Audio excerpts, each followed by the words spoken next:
So there's not a direct link, clearly, between the geology and people's votes. But there is this wonderful chain of cause and effect through hundreds of years of human history and then millions of years of our planet's history. And what was happening on the planet 75 to 80 million years ago, in a chapter of Earth's history called the Cretaceous, is that sea levels were much, much higher back then.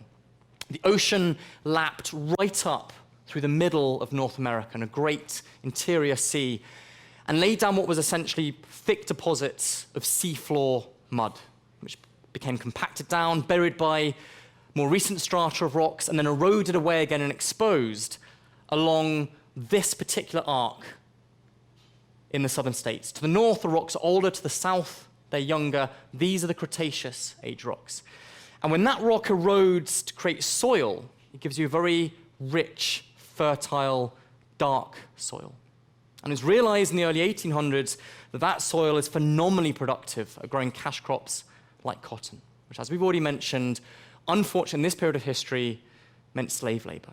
Cotton is incredibly finicky to harvest. It's not like cotton or rice, where you can simply chop it off at the stalk, take it out of your field, and then shake a bit to get the grain that you want. Cotton requires fingers.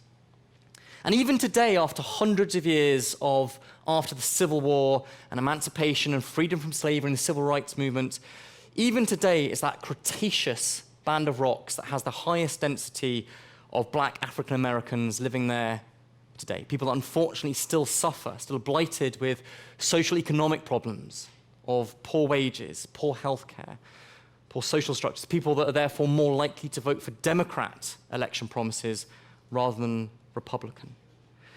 And in fact, the city I've marked here, Montgomery, is where in 1955 Rosa Parks refused to give up her seat to a white gentleman on the bus, the very epicenter of the entire civil rights movement that transformed society and politics of the whole of the United States, began smack in the middle of rocks that are 80 million years old on the surface.